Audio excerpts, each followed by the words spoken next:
Hello everyone, welcome to this learning platform. आज हम इस वीडियो में डिस्कस करेंगे एमपी सेट के बारे में। तो आपको सभी को पता होगा कि मेरा 26 सितंबर 2025 को मेरा एमपी पीएससी ने मेरा एमपी सेट का नोटिफिकेशन रिलीज़ करा है।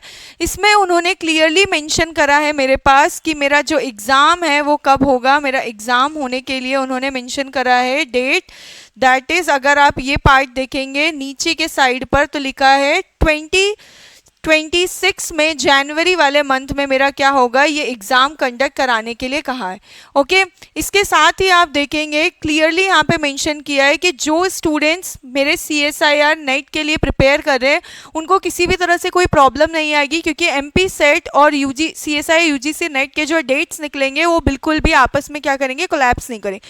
तो आप दोनों एग्जाम सेपरेटली प्रॉपर दे सकते हैं। इसलिए स्टूडेंट्स, आपने देखा होगा ऑलरेडी नेट के CSIR UGC नेट के फॉर्म भी रिलीज हो चुके हैं, तो आप दोनों एग्जाम प्रॉपर फिल कर सकते हैं। दोनों एग्जाम की डेट्स कोलैप्स नहीं करेंगी।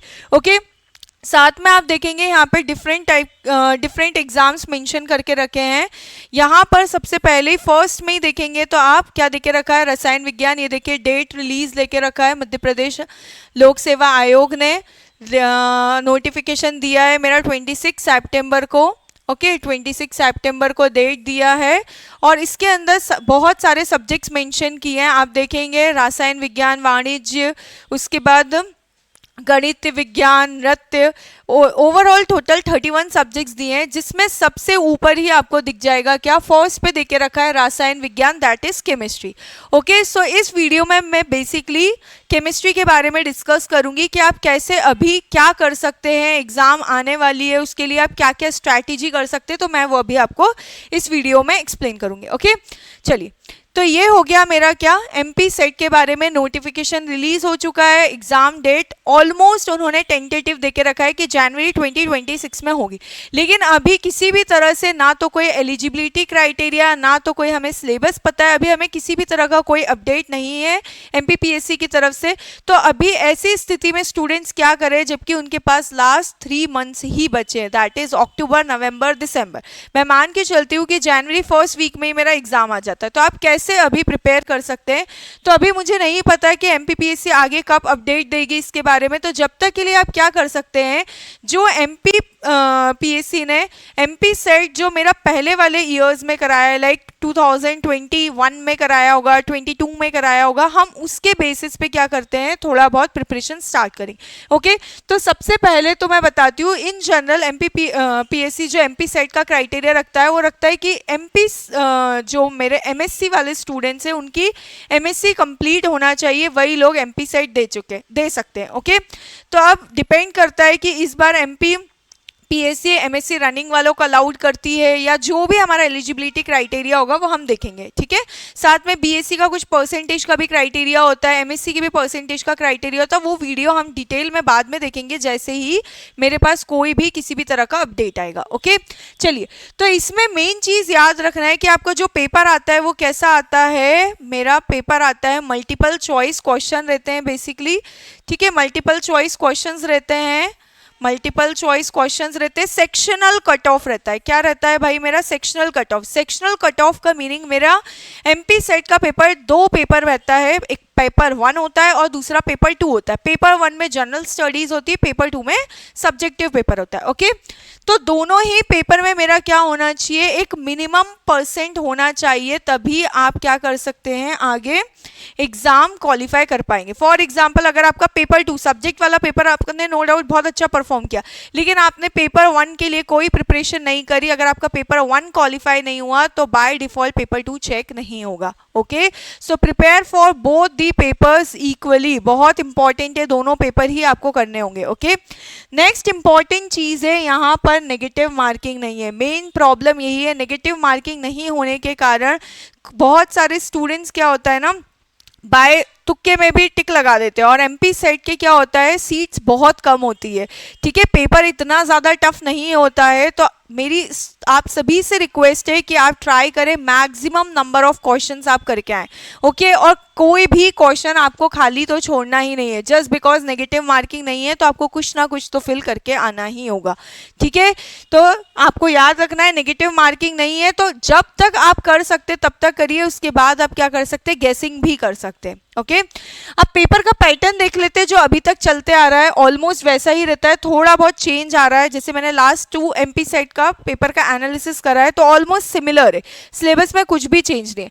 तो सबसे पहले आता है मेरा पेपर 1, जिसमें 50 क्वेश्चंस आते हैं, जो कि मेरा 100 मार्क्स के होते हैं, 2 मार्क्स ईच क्वेश्चन होता है, ओके। इसके अंदर मेरी 10 यूनिट्स होती है, और जो ये 10 यूनिट्स होती है बेसिकली ये आती है अपना, इसमें आता है रीजनिंग आ जाता है, मैथमेटिकल रीजनिंग, लॉजिकल रीजनिंग आता है, उसके बाद टीचिंग एप्टीट्यूड आ जाता है, रिसर्च एप्टीट्यूड आ जाता है, इन्वायरमेंट आ जाता है, इसके बाद हायर एजुकेशन सिस्टम के बारे में डिस्कशन हो जाता है, information and communication technology discuss होती है। तो ऐसे सारे चैप्टर्स अलग अलग बने हुए हैं, 10 यूनिट्स बेसिकली मेरे ऐसे जनरल स्टडीज़ के, ओके। हर यूनिट्स में से बेसिकली 5 क्वेश्चन आते हैं, तो इन टोटल मेरे पास 50 क्वेश्चन आते हैं, 100 मार्क्स कैरी करते हैं। और इसके लिए आपको टाइम मिलता है कितना, 1 आवर। आपको 1 आवर में क्या करना पड़ता है, फर्स्ट पेपर कंप्लीट करना होता है, ओके। सेकंड पेपर मेरा सब्जेक्ट का होता है, जिसमें कि क्या आते हैं, 100 क्वेश्चंस आते हैं और 200 मार्क्स का होता है। इस पेपर के लिए बेसिकली आपको 2 आवर्स का टाइम दिया जाता है, ओके। कितना टाइम दिया जाता है, 2 आवर्स का टाइम दिया जाता है यहाँ पर।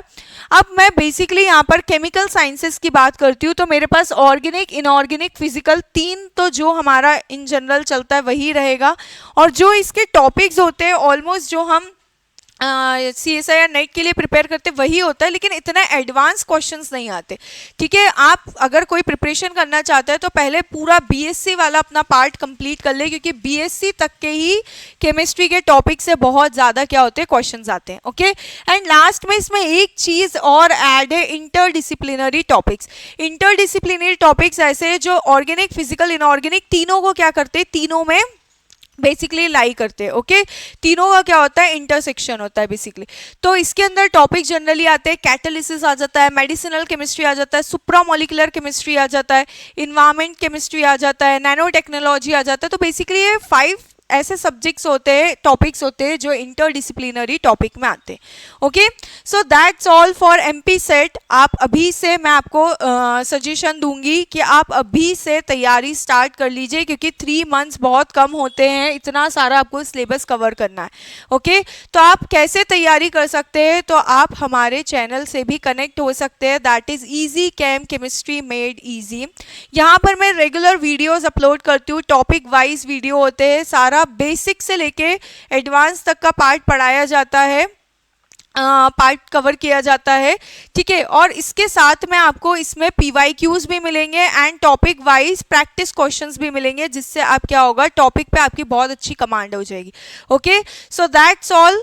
और मोर अपडेट्स के लिए आप हमारे साथ कनेक्ट रहिए, मिलते हैं इसके साथ नेक्स्ट अपडेट। हम ऐसा होप करते हैं कि सून MPPSC इसके लिए अपडेट डाले, ताकि हमें जल्दी से जल्दी सिलेबस मिले, एलिजिबिलिटी क्राइटेरिया मिले, so we can start our preparation, okay. That's all, thank you, keep learning and keep growing.